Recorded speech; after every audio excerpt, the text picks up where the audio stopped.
Amém, queridos? Vamos lá então, em nome de Jesus, começar o nosso Tadel dessa noite, meditar na palavra de Deus. Vou repetir, uma palavra conhecida, porém, querido, uma palavra desafiadora. Eu queria convidar os amados, por favor, abrir sua Bíblia comigo, no Evangelho de Lucas, seu capítulo 10, versículo 25. É um texto conhecido da palavra, a gente sempre fala aqui nesse texto, mas, querido, eu tenho para mim aqui, de uma importância muito grande nessa noite, meditar nesse trecho, nesse texto da palavra de Deus, aonde, com certeza, nós precisamos aprender a palavra de Deus. Amém? Lucas capítulo 10, versículo 25 a seguir. Eu quero ler o texto todo, até o versículo 37, para que a gente possa realmente estar convictos sobre tudo que o Senhor vai falar. Quem achou comigo Lucas capítulo 10, versículo 25, diga amém. Amém. Glória a Deus. Levantou-se certo mestre da lei e, querendo provar Jesus, perguntou-lhe: Mestre, o que farei para herdar a vida eterna? Jesus lhes respondeu: O que está escrito na lei? Como lês? Respondeu o homem: Amarás o Senhor teu Deus de todo o teu coração, de toda a tua alma, de todas as tuas forças e de todo o teu entendimento, e ao teu próximo como a ti mesmo. Então Jesus lhes disse: Respondestes bem, faze isto e viverás. Ele, porém, querendo justificar-se a si mesmo, disse a Jesus: E quem é o meu próximo? E respondeu-lhe Jesus: Descia um homem de Jerusalém para Jericó, e caiu nas mãos dos assaltantes, aos quais o roubaram, e espancando-o, retiraram, deixando-o meio que morto.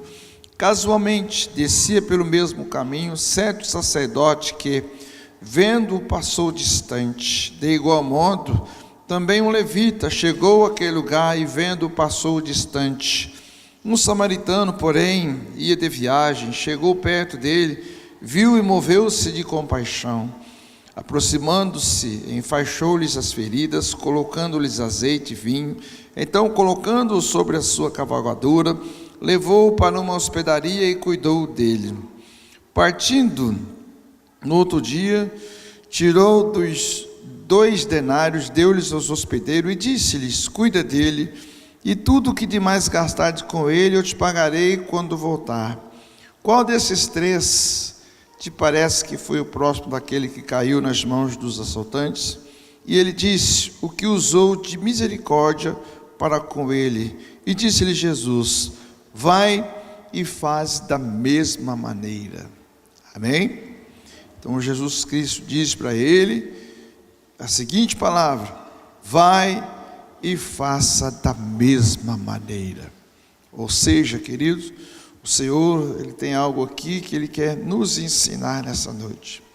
Queridos, nós falamos aqui no final de semana de um texto da palavra de Deus que está exatamente lá na carta do apóstolo Paulo aos Romanos, capítulo 13, e no versículo 8, que nós falamos um pouco do amor, querido, da dívida, não devais coisa alguma a ninguém. Eu queria continuar falando nesse mesmo tom, trazendo aqui algumas experiências, até porque eu vim ontem na igreja orar, e quando eu saí da oração, eu cheguei em casa, minha esposa estava dormindo, mas ela dormiu ouvindo uma ministração do pastor Eibe. E aí eu vi o pastor Eibe contar uma história na ministração dele, e que foi uma história, mas muito forte, e eu demorei até um pouco mais a dormir, pensando naquela história, pensando naquilo que foi falado. E hoje, durante o dia, colocando o culto de domingo no boletim de célula, essa semana, dessa semana, aí então eu continuei pensando, e o texto que nós demos aqui, ele vai se encaixar dentro do meu pensamento, e sobre as quais eu gostaria de compartilhar com os irmãos nessa noite.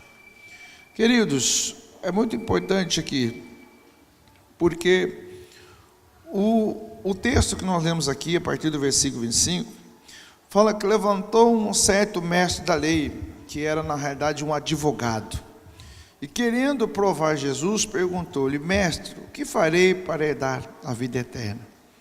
E Jesus, com toda a sua sabedoria, Jesus Cristo vai e coloca para ele aquilo que ele estava acostumado a fazer, e Jesus apresenta para ele então a lei. Então Jesus Cristo vem e responde, Jesus lhe responde: o que está escrito na lei? Como você lê? Como você lê? Aí, querido, entra uma questão muito importante. Jesus fala assim: como que você lê a lei? É muito importante isso, você vai entender mais para frente. Olha, respondeu o homem: amarás o Senhor teu Deus de todo o teu coração, de toda a tua alma, de toda a tua força e de todo o seu entendimento, e ao teu próximo como a ti mesmo. Observem bem, querido, que o texto sobre os quais Jesus falou para aquele moço, e ele trouxe ali, ele vem trazendo aqui o que está escrito na lei, como ele lê, um amor declarado a Deus, sobre as quais ele diz: amarás o Senhor teu Deus de todo o teu coração, de toda a tua alma, de toda a tua força e de todo o teu entendimento, e ao teu próximo como a ti mesmo. Imagine, queridos, se nessa noite nós tivéssemos aqui a responsabilidade de trazer sobre a nossa própria vida uma definição do que aquele homem falou, do que está escrito no livro da lei. Imagine hoje, por exemplo, se eu perguntasse para você: defina, por favor, na tua vida, qual é o grau do amor que você sente por Deus. Defina como que você poderia, por exemplo, definir essa palavra: amarás o teu Deus de todo o teu coração. Puxa vida, eu acho que isso é muito forte. Se você falar assim: olha, amarás o Senhor teu Deus de todo o coração. Quando eu vejo o texto e que diz: amarás o Senhor teu Deus de todo o coração, a impressão que eu tenho é que você deve amar a Deus mais do que tudo. Por quê? É de todo o coração, mais do que tudo. E é isso mesmo. Aí ele acrescenta: e de toda a tua alma. E de toda a tua alma. Aí a gente imagina, o que será que a alma traz para nós aqui? A definição que eu tenho de alma é que a alma é o centro das emoções.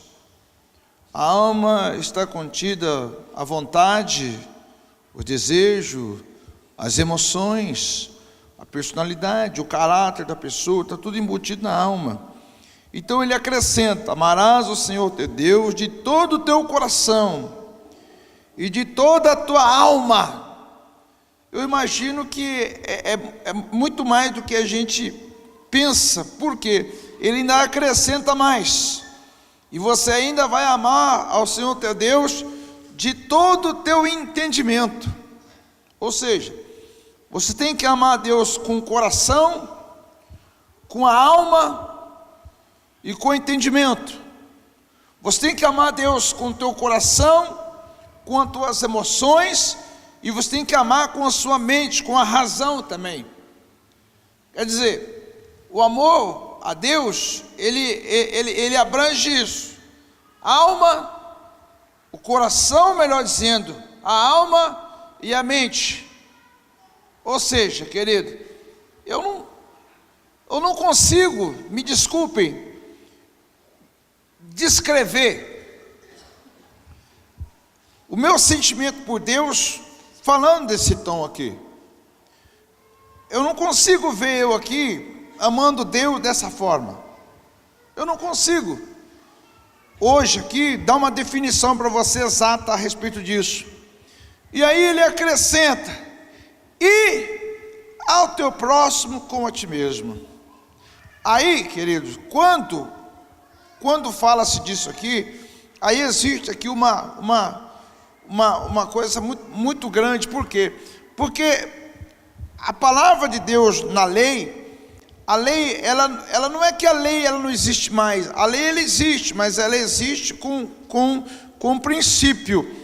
Por quê? Porque a lei, ela não poderia salvar o homem, mas a lei, ela mostra para o homem que o homem é pecador, e a lei mostra para o homem que ele tem que reconhecer o pecado, e a lei mostra para o homem que ele precisa de Jesus. A lei mostra isso. A lei mostra o pecado, a consequência, e mostra para o homem que ele precisa assumir a postura de pecador, e a lei mostra para ele que ele precisa de Jesus. Então, quando Jesus ele fala para aquele jovem a respeito disso, ele vai dizendo, o jovem respondeu, o advogado respondeu. Aí no versículo 28, Jesus diz, então Jesus lhes disse, respondestes bem, faz isso e viverás. Faz isso e viverás. Faz isso o quê?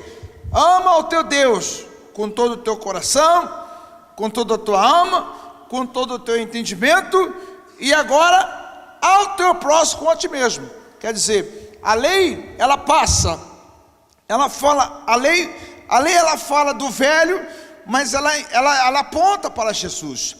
A lei ela aponta para Jesus. Então Jesus está dizendo, olha, você pratica a lei mostra que você é um pecador, que você precisa reconhecer que você é um pecador, e que você precisa de Jesus para Jesus perdoar seus pecados. Esse é o papel da lei. Só que quando Jesus ele pega a palavra daquele advogado, e que ele faz a citação da lei, e nessa citação da lei, que está tudo isso embutido, introduzido, o que eu acabei de falar para os irmãos, ele fala, e ama o teu próximo como a ti mesmo. Aí é que entra uma relutância a respeito da religião, no que diz respeito a isso aqui. Por quê?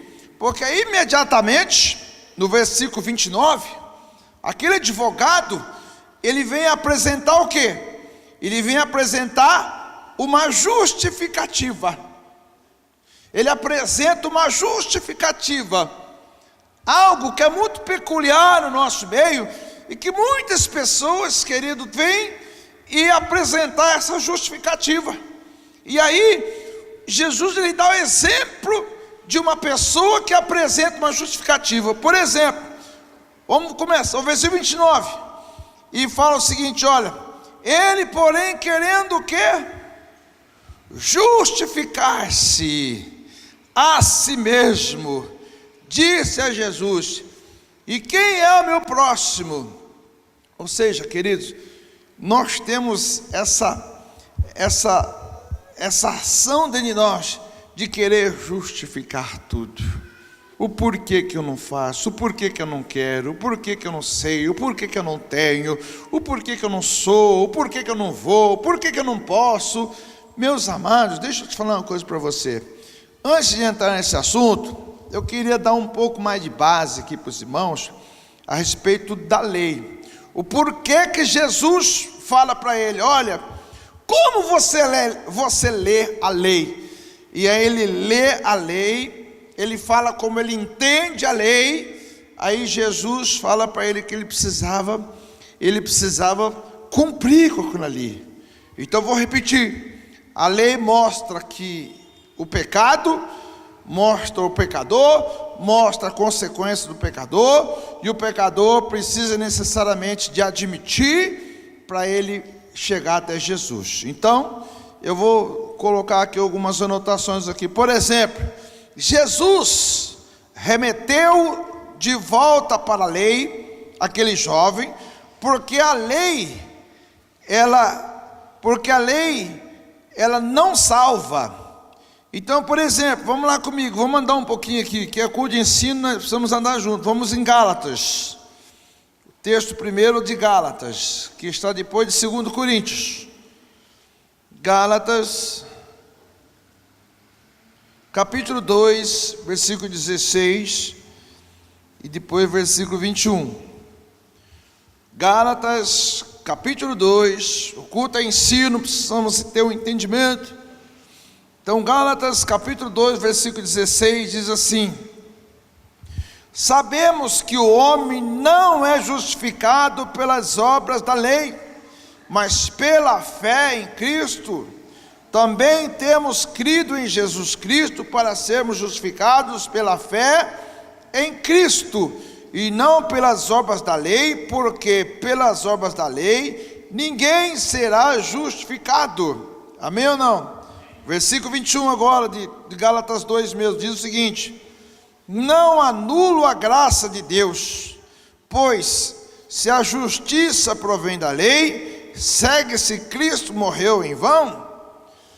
Agora vamos aí, querido, para um outro texto, que está em Gálatas mesmo, só que o capítulo 3, versículo 21 agora. Gálatas 3, 21 diz assim: logo, a lei é contra as promessas de Deus? De modo nenhum, pois se fosse dado uma lei para que pudesse vivificar, a justiça, na verdade, teria sido pela lei, ou seja, não pela graça. Amém, queridos? Amém ou não? Então, vou retornar aqui ao texto. A lei que Jesus Cristo refere-se àquele jovem advogado, ele refere-se nesse sentido. Jesus, ele fala da lei porque a lei não poderia justificar, mas a lei, ela ia na vida do homem mostrar para o homem que ele é um pecador, que ele precisa de arrependimento, e ele precisa reconhecer os seus pecados, para que ele alcance até Jesus. Mas por que a lei mostra que precisamos ser salvos? Não é possível haver conversão verdadeira enquanto não estivermos convencidos de que somos pecadores, e a lei é um instrumento de Deus para convencer do pecado, ou seja, para convencer o homem do pecado. O texto que eu quero ler agora está em Romanos, capítulo 3, versículo 20. Vamos aí comigo, para nós entender bem essa primeira parte aí. O texto de Romanos, capítulo 3, versículo 20, fala o seguinte: por isso, ninguém será justificado diante dele pelas obras da lei, antes pela lei vem o conhecimento do pecado. Ou seja, a lei, ela vai mostrar na vida do ser humano o pecado. Amém ou não? Os irmãos estão entendendo até aí? Agora, por que eu estou falando isso aqui, queridos? Porque o texto que nós vemos aqui, em Lucas capítulo 10, o próprio Jesus, ele pega aquela pergunta daquele mestre, daquele advogado, e de tudo aquela pergunta, não é uma pergunta absurda, uma pergunta fora de contexto. A motivação da pergunta é que é algo errado. Agora, querido, no que eu quero chegar aqui nessa noite? Que Deus, na pessoa bendita do nosso Senhor Jesus Cristo, ele apresenta a lei para aquele advogado, mas mostrando para aquele advogado que dentro da própria lei de Deus, quando refere-se a amar ao Senhor com toda a sua alma, com todo o seu coração, com todo o seu entendimento, também amar o teu próximo como a ti mesmo. Então, vamos dizer o seguinte: aquele advogado, aquele mestre, defensor da lei, ele vivia parcialmente aquilo que Jesus Cristo falou, mas não em cumprimento ao amar o teu próximo como a ti mesmo. Agora, por que eu estou dizendo isso aqui? Porque dentro da igreja, hoje, a gente observa que o exemplo que Jesus Cristo deu não serve só para os defensores da lei. Desculpa, irmão. Serve também para nós, hoje, que não estamos querendo enxergar a importância de amar o nosso próximo como a nós mesmos. Então, eu queria voltar para o texto de Lucas 10.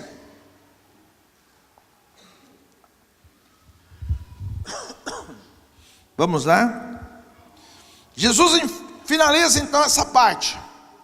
Agora, qual é a resposta aqui do advogado, do intérprete, do mestre da lei? Versículo 29. Ele, porém, querendo justificar-se a si mesmo, disse a Jesus: e quem é o meu próximo? Aí então vamos para o texto.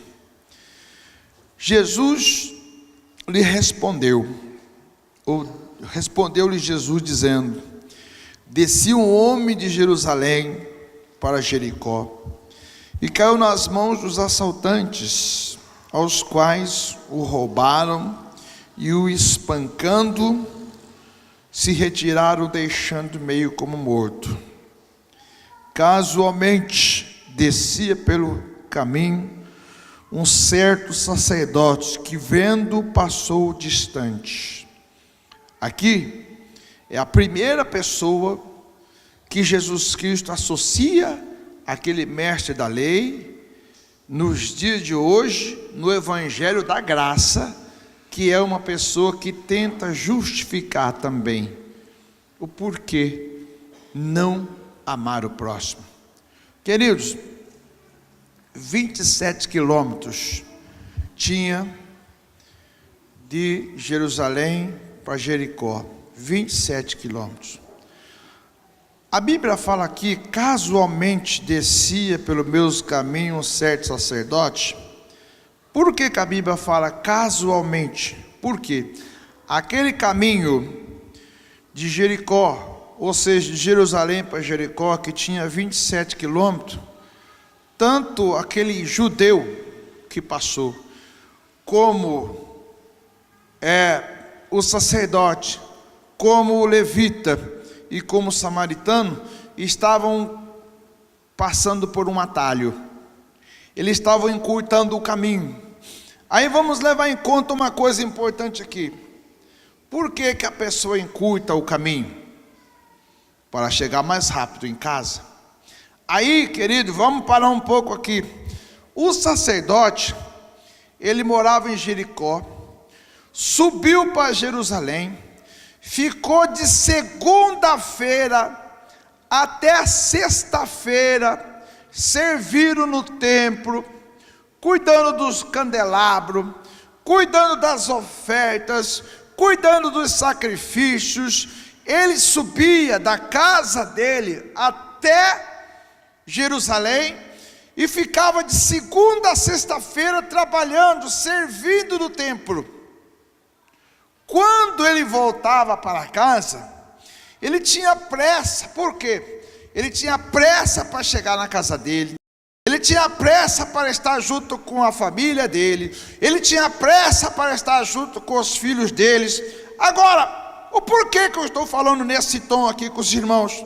Porque o advogado, aquele mestre da lei, que estava querendo subtrair, que estava querendo provar, que estava querendo manipular Jesus com a resposta, quando Jesus Cristo apresenta para ele a sequência da lei, que leva ele até a graça, aí ele vem tentar justificar Jesus. E Jesus está dando um exemplo aqui, da mesma forma que aquele mestre, ele tentou justificar, muitos de nós hoje dentro da igreja, também tentamos justificar. Em que sentido? Justificar o porquê não de ser um discípulo, o porquê não discipular, o porquê não cuidar da vida das pessoas, o porquê não deixar as pessoas cuidar da nossa vida, o porquê não abrir célula, o porquê não querer fazer uma célula. Então Jesus, ele não está meramente aqui falando de uma questão aqui, querido, de uma pessoa que ela deveria, se você colocar do ponto de vista do sacerdote, ela queria chegar mais cedo em casa. Afinal de contas, eu não sei, não tenho essa informação de quantos quilômetros a menos ela estava fazendo por pegar aquele atalho sobre as quais ela descia para a casa dela. Agora, o sacerdote cansado, trabalhou a semana inteira, cuidando das vidas, cuidando das pessoas. O que ele mais queria era chegar em casa. Só que no meio do caminho ele encontra, e ele vê um conterrâneo ali, ele vê um judeu que foi assaltado, que está meio morto, que está caído no chão, e ele está meio morto. Aí qual que é a justificativa dele? Puxa vida, eu trabalhei no templo a semana inteira, eu fiz tantas coisas boas no templo, e sabe o que eu vou fazer agora? Eu vou deixar para outro cuidar. Sabe, irmãos, às vezes, querido, isso é muito complicado. Imagina se você deixa de cuidar de alguém, aí se descobre que aquelas pessoas, ele foi e acabou perdendo a vida. Aí, como será que isso repercutiria diante de Deus? Imagine quantas pessoas estão no mundo hoje à mercê de uma situação, e quantas pessoas dentro da igreja hoje não estão querendo justificar-se por conta de algumas coisas. Meus queridos, o Velho Testamento veio, nos trouxe até Jesus, e em Jesus o que nós precisamos é entender que não existe possibilidade de nós justificarmos. Dando sequência, aqui, querido, a Bíblia fala aqui, de igual modo, também um levita chegou àquele lugar e vendo, passou distante. Aquele levita, da mesma forma, ele estava no templo a semana toda, e ele estava agora querendo o direito de chegar em casa. Ele queria agora descansar. Ele queria agora descansar do seu trabalho. E da mesma maneira que ele passou de largo, ele não ajudou aquele homem. Agora a Bíblia fala, versículo 33, que veio um samaritano, porém que ia de viagem, e chegou perto dele, viu e moveu-se de compaixão. O que é compaixão, querido? Compaixão é você se colocar no lugar da pessoa. Compaixão, querido, não pode ser medido como um sentimento. Compaixão tem que ser medido como uma ação. O que é? É você se colocar no lugar da pessoa. É você se colocar no lugar da pessoa. Isso que é ter compaixão. Compaixão é você se colocar no lugar da pessoa. E aí, o que o samaritano fez? Ele viu, caído no chão, historicamente, uma pessoa que era seu inimigo. O judeu era inimigo do samaritano, muito por conta da presunção, da prepotência dos samaritanos, dos judeus. Mas o samaritano, ele gastou tempo. Se você levar em conta que o atalho levaria o sacerdote mais depressa para sua casa, o atalho levaria mais depressa o levita para sua casa, o atalho com certeza também determinava a motivação sobre as quais o samaritano também estava com pressa. Mas ele não hesitou em parar, correr o risco, presta atenção, correr o risco. Por quê? Até nos dias de hoje se faz isso. Uma pessoa deita no chão, fingindo que sofreu um acidente, aí quando você para para o carro, ele levanta com o revólver e te assalta. Isso era normal naquela época, alguém matar o animal, jogar todo o sangue sobre o seu corpo e ficar parado, deitado no chão. Quando alguém parasse para dar atenção, era assaltado. Agora, o samaritano, o que ele fez? Ele viu o inimigo histórico seu, e ele correu o risco, diz a Bíblia aqui. Sabe por que ele correu o risco? Porque ele se colocou no lugar daquela pessoa. Ele se colocou no lugar daquela pessoa. Sabe, queridos, eu lembrei de uma história agora, nesse momento, que há 30 anos atrás, aproximadamente, eu já trabalhava com venda. E eu viajava junto com a minha esposa, às vezes sozinho, nós éramos jovens. E eu fazia toda a região aqui com moto. E naquela época era moto ML, era Turuninha, tudo motinho fraca. Tudo motinho pequeno. Eu lembro uma vez que eu saí na pista e furou o pneu da frente da minha moto. Eu falei, meu pai do céu. Até Mojimirim empurrando essa moto com o pneu da frente furado. Eu falei, meu Deus do céu. Querida, minha vontade era jogar a moto no meio do mato e vir embora e buscar de outro jeito.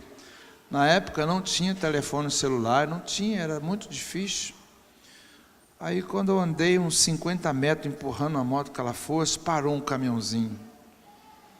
Aí o cara desceu, o cara falou assim, ô amigo, vou te ajudar. Pega uma corda aqui, nós vai erguer essa moto na corda, botar no caminhãozinho e vamos levar. Meu pai do céu, me largou eu no posto Futurama, arrumei o pneu, deu tempo de arrumar o pneu, vim para casa. E eu sempre fiquei com aquela história na cabeça, na minha mente. Aí quando eu tinha a empresa, e eu estava indo para trabalhar com a caminhonete Silverado, e estava com muita pressa. Aí quando eu vi na beira do caminho, 2 da moto, empurrando a moto, 2. Aí eu falei, veio na minha mente, falei, alguém me ajudou um dia. Aí eu me coloquei no lugar daquela pessoa, voltei, coloquei a moto em cima, levei a moto até Engenheiro Coelho e deixei os meninos lá. Agora, o Evangelho não é diferente. Eu não posso esquecer como eu fui encontrado por Jesus. Eu não posso esquecer que se eu não tivesse sido alcançado por Jesus, se alguém não tivesse disponibilizado tempo para cuidar da minha vida, eu quero afirmar para os irmãos aqui que eu estaria no mundo e que provavelmente eu poderia estar até morto e provavelmente eu poderia estar no inferno. Agora, eu estou aqui na igreja porque alguém se disponibilizou, porque alguém fez algo por mim. Então o desafio do Evangelho é esse. Esse é o desafio do Evangelho. Imagina os irmãos que, eu até comentava com a minha esposa agora, ela tem aí algo que ela conversou com as discípulas dela, e a gente fez um comentário a respeito de uma palavra, em que você vai olhar no Atos dos Apóstolos, Jesus ele ia e abria a porta da prisão, soltou Paulo, soltou Pedro, soltou todo mundo da prisão, foi soltando todo mundo da prisão. Por que Jesus fazia isso? Por que o anjo ia lá na prisão e abria as prisões e soltava os apóstolos que estavam lá dentro? Porque lá em Atos dos Apóstolos precisava muito dos apóstolos. Precisava muito dos apóstolos. Mas quando os apóstolos começaram já a formar discípulos, que não precisavam mais dos apóstolos, todos eles tiveram mortes, que foram mortes, querido, que verdadeiros mártires. Agora, o Evangelho parou? O Evangelho não parou. O discipulado, querido, se Jesus não tivesse dedicado ao discipulado, queridos, o Evangelho não teria chegado até nós. Agora o Evangelho vai chegar aonde? Aonde o Evangelho vai chegar, queridos, se nós não tivermos a disposição de ir e de fazer? Queridos, agora, nós racionalizamos as coisas de Deus, e muitas vezes nós, ao contrário de espiritualizar, a gente materializa as coisas espirituais, e a gente fica presa nisso. Sabe, querido, talvez você já ouviu essa história, mas eu quero compartilhar com você a história que eu ouvi do pastor Eiber. Eu não vou dar nome, é tudo americano, mas eu vou falar de uma pessoa. E o pastor Eiber estava contando, numa das pregações dele, que um missionário dos Estados Unidos, que ele foi na África, e ele fez uma obra muito grande na África. Ele pregou o Evangelho, ele ficou muitos anos pregando o Evangelho na África, e alcançou muitas vidas na África. A vida do missionário foi ir e pregar na África. E quando ele estava voltando, já velhinho, no final da sua vida, com uma mala, voltando do continente africano, ele veio num navio, e nesse navio tinha um homem lá, que eu não me recordo o nome agora, que é americano, que naquela época, é uma história verdadeira essa, que lá naquela época, o que aquele homem fez? Na América, ou seja, nos Estados Unidos, as pessoas iam para a África, matavam os leões, matavam as girafas, os elefantes, balsamava e trazia para a América. E aquele homem teve a ousadia de ir para a África, capturar o leão, capturar a girafa, capturar os elefantes e trazer tudo vivo para a América. E ele foi o grande protagonista disso nos Estados Unidos. Então ele ficou muito famoso. Ele ficou muito, mas muito, muito famoso. E aí o missionário está vindo junto com ele no navio. Aí quando o navio vai chegando, não se recorda se é Nova York ou que cidade que é que vai chegando, não sei se Nova York é na beira do mar, não sei. Eu sei que o navio está chegando numa das cidades dos Estados Unidos. Aí o prefeito da cidade está lá no porto, a banda está lá no porto, muitas pessoas estão lá no porto para receber aquele grande caçador que teve a ideia de trazer os animais vivos. Fogo de artifício, faixa, toda aquela festa linda, maravilhosa, para receber aquele grande homem, aquele grande caçador, que ele conseguiu capturar os animais vivos e trazer para a América. E aí, o missionário, dentro do coração dele, ele ficou angustiado com aquilo ali. E ele começou a pensar assim: eu dei a minha vida para ganhar almas. Fiz algo extraordinário. Ganhei muitas almas para o Senhor Jesus. E eu volto agora para o meu país com uma mala. E esse camarada recebe todo esse triunfo. E ele ficou com aquele pensamento. E chegou na cidade, ele foi lá dentro das suas possibilidades. Ninguém foi esperar ele. Ele foi num hotel, daqueles hotelzinhos baratos. E ele deitou na cama e começou a orar. E falar com Deus. E falar assim: Deus, não é possível isso. Ninguém veio me esperar na minha terra natal. Enquanto que esse um,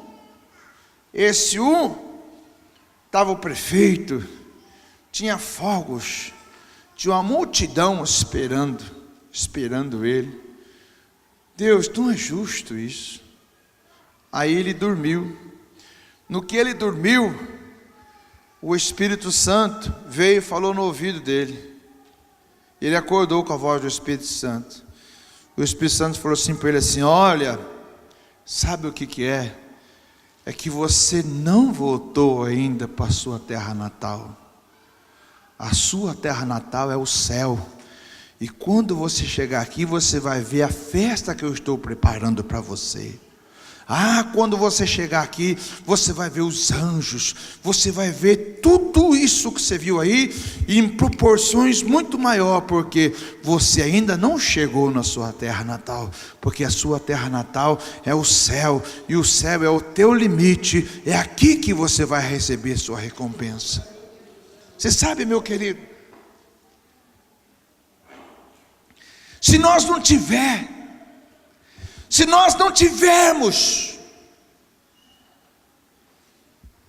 esse espírito, se nós não tivermos, irmãos, esse desejo, sabe, de adquirir isso de Deus, esse evangelho vai ser o mais miserável de todos. Sabe, irmãos, eu estava ontem também na minha casa, Ontem a gente fez o culto em casa, um jantar com a família Leme. A família Leme estava em casa ontem, a pastora tomando a iniciativa, e Deus operou maravilha lá.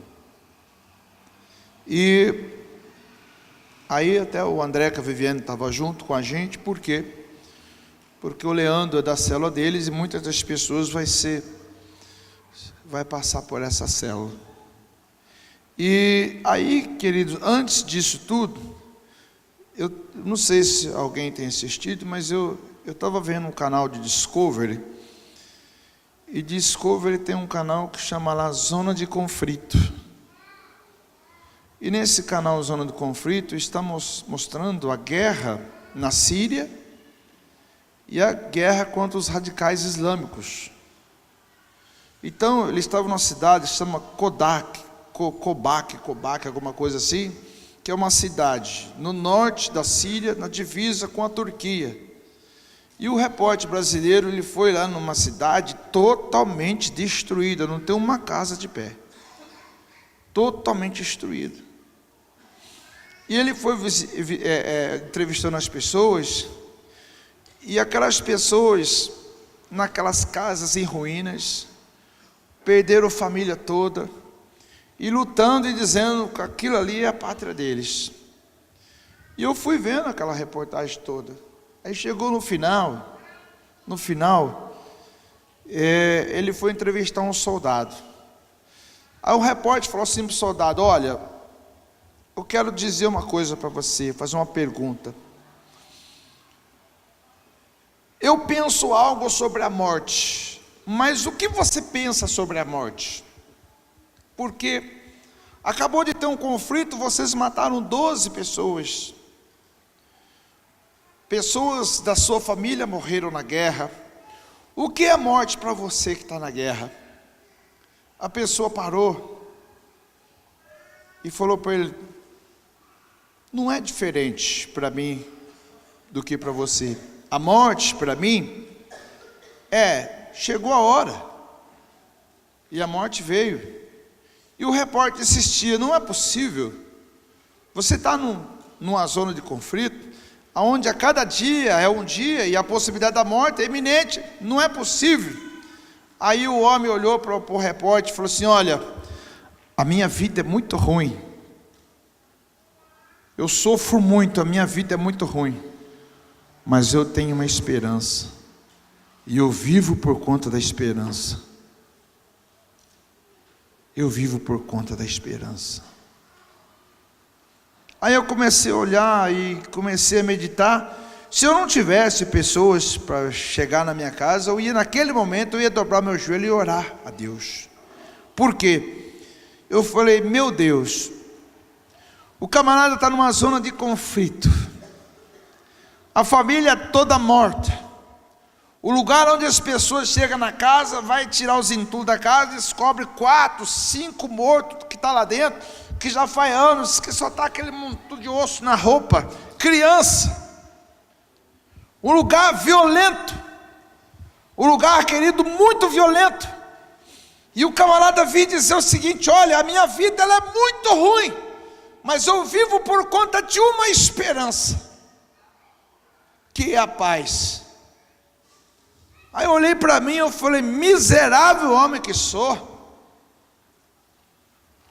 subtraído por esse mundo, por tantas coisas que são só coisas, enquanto milhões de pessoas daria tudo o que tem para ter algo que se chama paz, para ter o direito de ir e de vir, e coisa que nós temos e que nós não valorizamos. Agora, como nós vamos, querido, tentar, como aquele advogado, como aquele mestre da lei, justificar diante do Senhor Jesus, dizer que não deu, dizer que nós estamos em dificuldade, dizer, querido, que nós estamos ocupados? Queridos, não tem como, Não tem como, querido. Não tem como.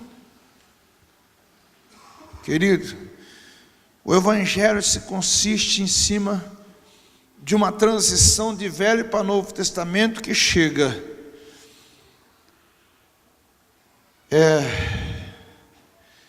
Amarás o teu próximo como a ti mesmo. O que Deus está pedindo para nós? O que Deus está pedindo para nós? Deus está pedindo a tua vida? O que Deus está pedindo para você, meu querido? O que Deus está pedindo para você? O que Deus está pedindo para nós? Deus está pedindo para nós, olha, ama o teu próximo, do jeitinho que você ama você, do jeitinho que você foi alcançado, você alcança o teu próximo. Eu estava lendo um livro e eu vi uma história do reverendo pastor evangelista Moody. E ele foi convidado para ir num congresso. E naquele congresso era assim, aquele congresso.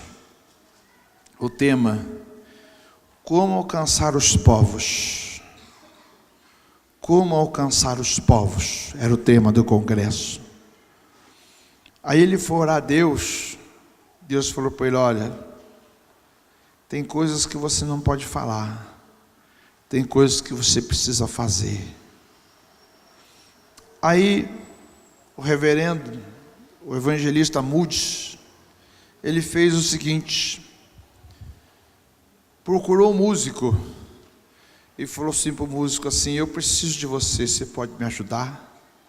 O músico falou: sim, o que o senhor quer?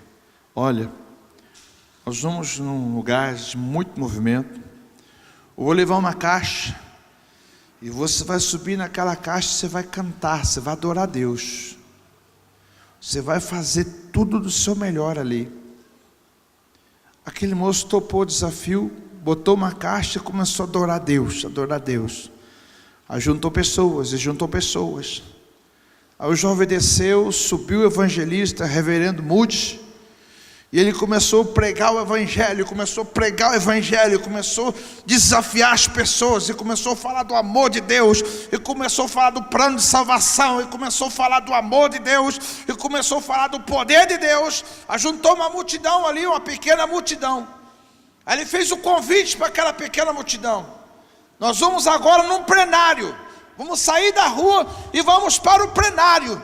Aí ele foi, as pessoas foram com ele e lotou o plenário. E no plenário ele continuou a ministrar. Aí de repente chegou os organizadores do evento chegou. Aí ele encerrou e falou para as pessoas: eles vão colocar uma faixa que agora eles vão ocupar o espaço agora. E aquele espaço foi ocupado com a faixa que dizia: Congresso, como alcançar os povos. Aí ele olha para os seus organizadores e ele dá a resposta. Vocês entenderam? Ele foi convidado, mas Deus falou assim: não, você não vai falar, você vai fazer. Ele levou muitas pessoas que ele ganhou na rua para o congresso, para mostrar para aquelas pessoas a única maneira de você alcançar os povos é você se colocando no lugar deles e amando eles como você foi amado por Jesus. Sabe, irmãos, se colocar no lugar das pessoas é o que a Bíblia fala aqui, que aquele samaritano teve compaixão pelas almas, compaixão pelas almas, querido. É só assim que você vai cuidar. Se você não tiver compaixão, você não vai cuidar de ninguém. Mas se você tiver compaixão pelas almas, querido, você vai cuidar das pessoas. Jesus, ele encerra aquele período fazendo uma pergunta, devolvendo a pergunta para aquele advogado, mestre da lei, dizendo: qual desses três parece que foi o próximo daquele que caiu nas mãos dos assaltantes? Ele teve que admitir, ele disse: o que usou de misericórdia para com ele. E o que Jesus Cristo falou? O que ele falou? Vai e faz a mesma coisa. Sabe, queridos, eu queria encerrar nessa noite aqui dizendo essa palavra para você. Mas eu quero que o Arthur me ajude lá, porque eu queria que você refletisse um pouco diante de Deus. Queria que você fechasse seus olhos um instantinho.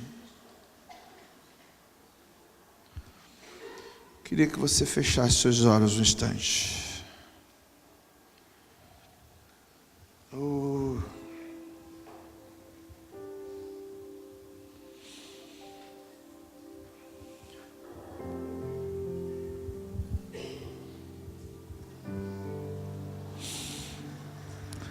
Oh, Jesus Cristo de poder.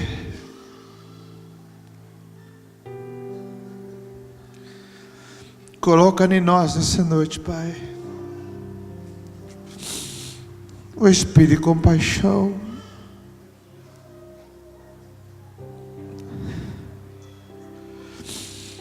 Senhor Jesus Cristo, nessa noite, Pai, nós não podemos esquecer quem nós éramos e o que o Senhor fez por nós. Ah, Senhor, nós temos tantas palavras, nós temos tantos argumentos para tentar justificar o injustificável. Meu Deus, meu Pai,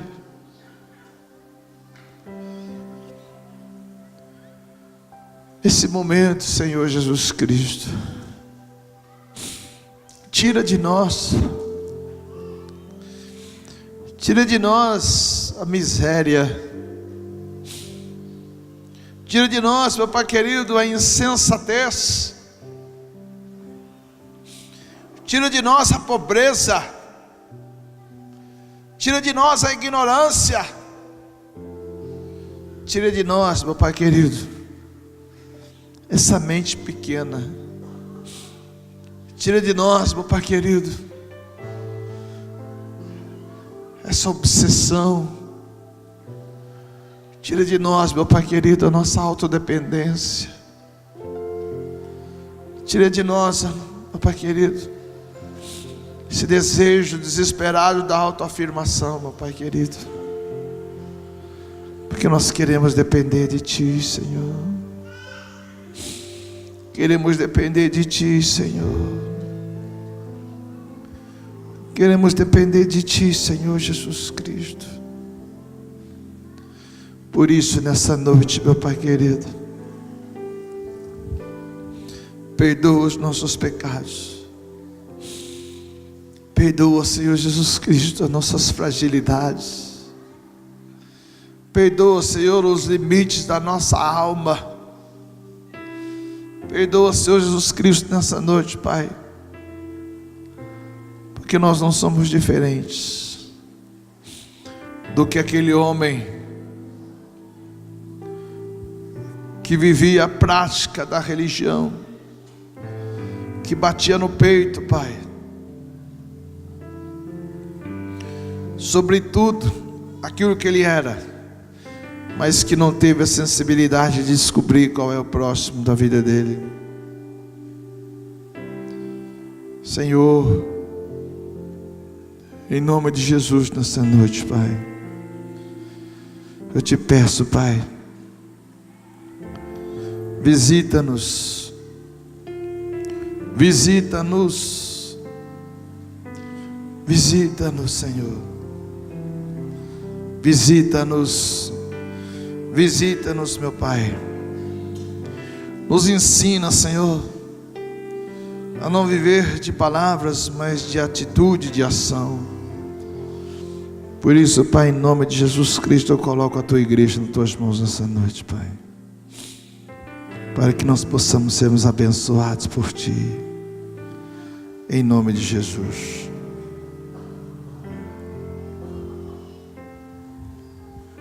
Essa noite, Jesus, fala o teu coração, com o teu olho fechado ainda. Ele fala ao teu coração nessa noite. Vai e faze da mesma maneira. Vai e cuida. Lave as feridas. Vai. Cura as feridas. Coloca azeite. Coloca vinho. E coloque sobre a sua cavalgadura. E leve até uma hospedaria. Nós precisamos receber essa palavra desafiadora hoje em nossos corações. Vai e faz da mesma maneira.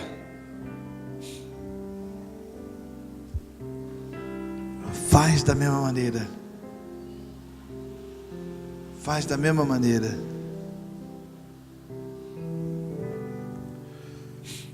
Amém?